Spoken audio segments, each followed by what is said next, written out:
Iniciando aqui mais uma mini aula de terraplanagem, projeto e execução, e sempre ressaltando que as nossas mini aulas têm o objetivo de fomento do empreendedorismo geotécnico. E o nosso empreendedorismo está ligado à vida espiritual, ou seja, é um empreendedorismo cristão verdadeiro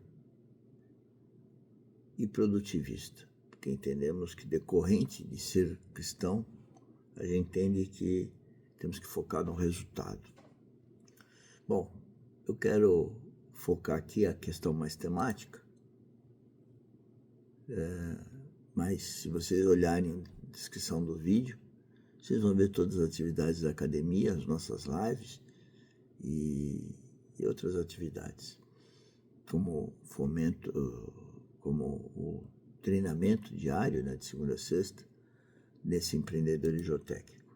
Bom, hoje nós queremos falar um pouquinho dos solos, né, que é o que nós falamos aqui, mas focado nos parâmetros das propriedades. Senhores, como madeira tem resistência, como concreto tem resistência, como aço tem resistência, vamos falar mais do concreto, que é mais conhecido.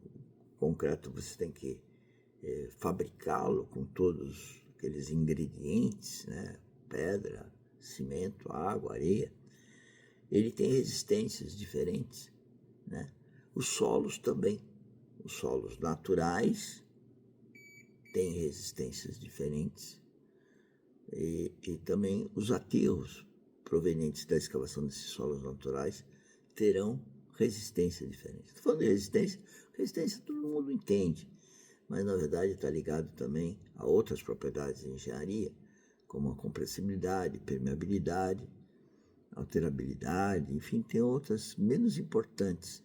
Nós focamos nas três principais, começando por resistência, depois deformabilidade e depois, no caso de solos, permeabilidade. Então aqui nós vamos falar de definição das propriedades de engenharia ou parâmetros geotécnicos, que são utilizados em qualquer projeto de terraplanagem.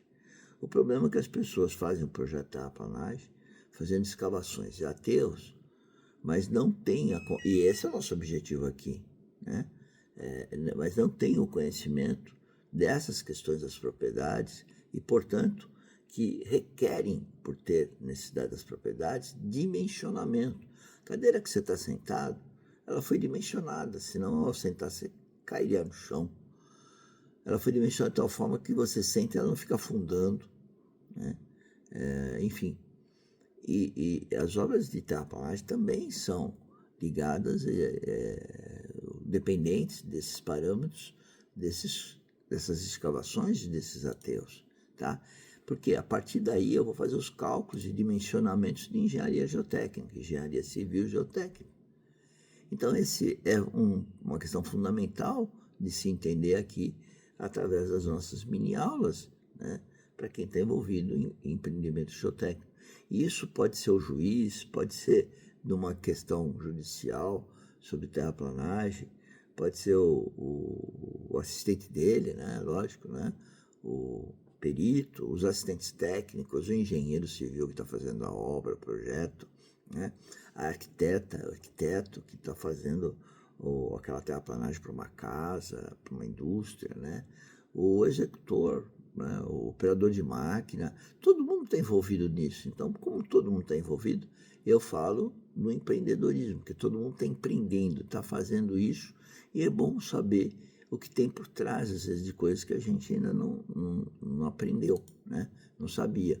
Só que essa história dos parâmetros, que então vão dimensionar os equipamentos, as estruturas, né, de fundação, contenção, os taludes, a inclinação do talude, né?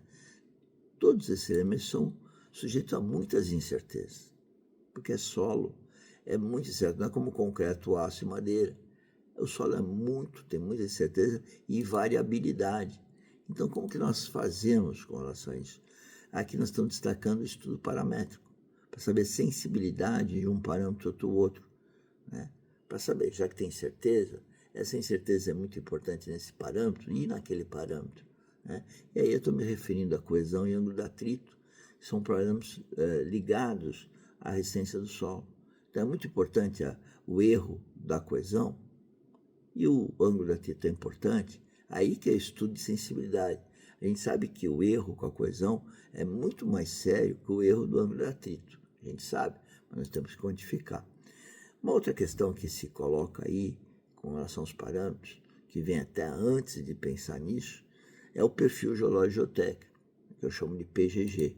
E o perfil geológico-geotécnico define as camadas ou universos representativos do maciço. Então, nós temos que entender que numa obra de terraplanagem, para terraplanagem, nós temos que verificar essas porções de solo e tratar como universo ou camadas tipicamente iguais, né? E então, a partir dessas camadas tipicamente iguais, nós temos que fazer a coleta de amostras para fazer os ensaios de laboratório e para ter, então, as curvas de tensão e deformação desses solos, né, o desenvolvimento da poropressão e a hipotética redução, redução da resistência com umedecimento ou saturação, né? Então, são propriedades que eu tenho que avaliar para ter os parâmetros de cálculo de uma forma mais segura. É isso que a gente está querendo destacar aqui. Parece complicado, mas não é. Entendo só do ponto de vista bem básico. Resistência. A resistência de uma folha de papel, se a gente colocar água, se ela estiver úmida, todo mundo sabe que ela perde a resistência. É a mesma coisa. Então, nós temos que, com o laboratório, e como diz o professor Faisal, no livro dele, Mecânica dos Solos Experimental, que eu adoro esse nome, é uma mecânica dos solos experimental. Então, é o laboratório, um lugar que você simula, você experimenta os mecanismos, né, dos solos, a mecânica dos solos, né?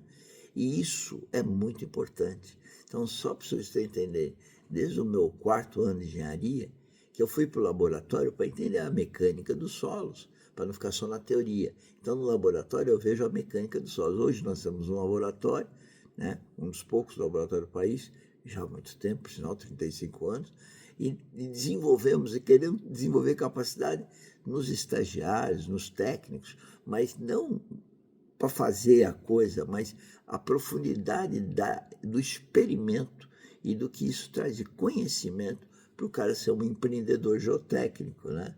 E essa que é a pegada, é um bom empreendedor e que atenda às normas, né? Então, os resultados dos ensaios devem ser interpretados à luz das deformações, do desenvolvimento aí, a linguagem está antiga, né? Pressões neutras, hoje eu falo poropressões, e a redução da resistência.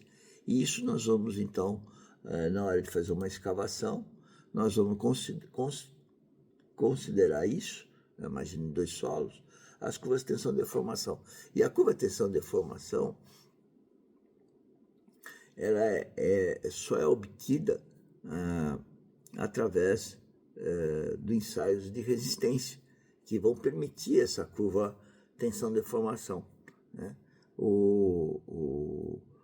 Onde eu estou comprimindo, e o solo, então, vai percorrendo o caminho através da deformação até a ruptura. O ensaio triaxial, ele permite isso, e daí que eu entendo que ele é o melhor ensaio, porque além de poder traçar a curva tensão e deformação do solo, e isso faz toda a diferença. Você pode ver aí, tem 2 solos que pelas curvas, eles têm a mesma tensão de ruptura aqui, ó, mesma tensão de ruptura. Mas, como eles deformam de formas diferentes, nesse segundo caso, se ele deformar até aqui, ele já rompeu, porque ele está junto com o outro, né? E é isso que a gente traz aqui de conhecimento para vocês, né? Para entender que uma obra de terraplanagem tem tudo isso daí envolvido, que a gente deve conhecer.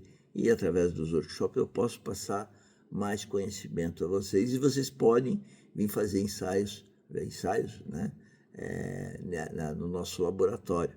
Nosso laboratório tem um objetivo, ele fica lá perto do aeroporto de Congonhas, e pode ter gente de todo o país vindo treinar aqui em São Paulo, né, no nosso laboratório. Está passando por uma restauração, e espero que amanhã você esteja nos visitando para conhecer um pouco mais de mecânica do solo experimental, que você vai utilizar nas suas obras de terraplanagem como uma condição sine qua non para fazer uma boa prática da engenharia civil geotécnica na sua obra terraplanagem, não trazendo litígios, prejuízos aos clientes e à sociedade. Tá bom? Até a próxima mini aula. Muito obrigado.